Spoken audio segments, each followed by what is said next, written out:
friends, you are about to witness the Brick Cave Rant. So as you know, we are amongst Oscar season, and this should be coming out in the next couple of weeks. And that being said, a lot of people are getting excited to see who's going to win Best Picture or Best Actor or whatnot. We're going to see, all the actors all gussied up in some fashion stuff that I could really care less about. And some of the movies that are going to be talked about are ones that you probably don't want to see. And first, that's about the first thing I want to talk about. I'm excited. I'm really excited for Michael Keaton's chances of winning Best Actor. If he doesn't, I'll be a little irritated. But my biggest thing is that if you have looked at most of the movies, they're not all of them, but one of them, they're usually one or two things. They're either ridiculously artistic and are ridiculously boring, or they're ridiculously depressing. And why is it that all of a sudden that makes a good movie? You never see like a feel-good movie or a well-done movie that's just good. It's a good story, good acting. It may not be the highest level of anxiety. There may not be the highest level of depression or artistic value. It's just good. There is no, even if it's not the Oscars, there's no award ceremony for that. There's nothing to say, hey, this is just a good movie. We should check this out. And that's irritating to me because I don't know how many times I've talked to people who they're like, oh, I saw this movie. It's supposed to win an award, and it's crap. And so what's happening, and maybe they don't care, but more and more people, if you're not into film or if you're not an actor, you don't watch the Oscars anymore. And that's kind of a depressing thing for somebody who grew up watching them and somebody who loves film. Why is that the biggest award ceremony that we check out is the most boring, prissy, like, why does anybody take themselves that seriously type of thing? So that's it for that part. Whatever. I'm probably not going to change it, but if you're watching, it's stupid. Second, what I want to say is that Brick Cave, unbeknownst to Brick Cave, next year we'll have a Brick Cave award ceremony for Best Film. Because I just want to talk about good movies, things that you should check out, and it doesn't matter how depressing it is or how cool the real life story that they probably changed anyways is. So next year, check it out.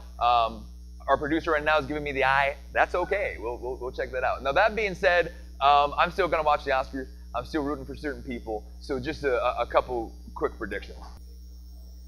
So when it comes to the actual Oscars, here's a couple predictions that I have about some of the categories. So the first one is obviously Best Film. Now, if you saw a little bit of last week or heard me ramble at all, you know I'm gonna say Birdman. Birdman's probably gonna, or should win Best Film. Probably not. It's one of those, some of the critics say it could. Again, love this movie, love this film just because of the acting's great, the story's great, and it's unique, it's different, it's not something you see all the time. And more importantly, for me, it's the camera angles, the way they shoot it, it's all different, it's all new, and it's just a really fresh looking movie. So, love it, should win. Probably not, and for some good reason. So Boyhood is what a lot of people, is the movie that people are pegging as Best Film. And if you haven't seen Boyhood, or if you're not familiar with Boyhood, it's something that they took, like it's about a dude's boyhood, right? So they took years to film the movie so it actually walks you through it. It's a great concept. That's, I think, why it's winning. It's not great execution, but the concept is so brilliant and so different, that's why it's probably gonna win. So I think it's unfortunate for Birdman, because I think Birdman actually executes better, as some of the other films I actually think execute better. But Boyhood hadn't been done before. So probably gonna be Boyhood, but you know where I'm gonna go for? We're gonna say Birdman.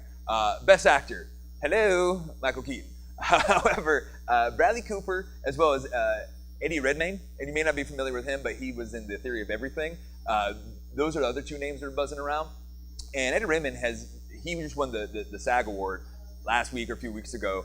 And pretty much, if you win Best Actor for SAG, you usually already, like, I think 2003 was the one exception to this. But aside from that, you win SAG, then you're going to win, Best in the Oscars.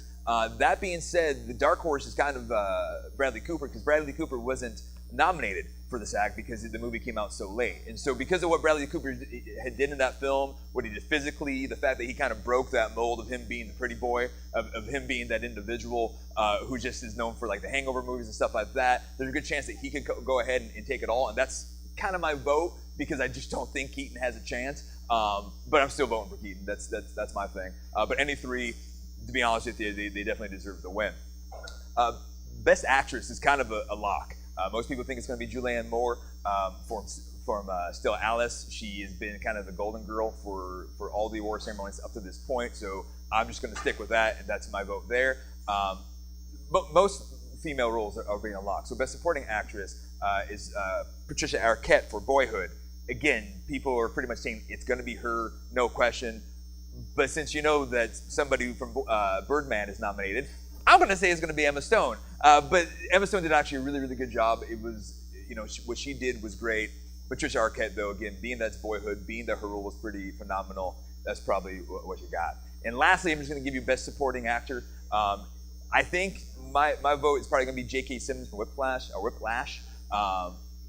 That's really all I got to say about that. What he did was awesome, and most critics say it's going to be him.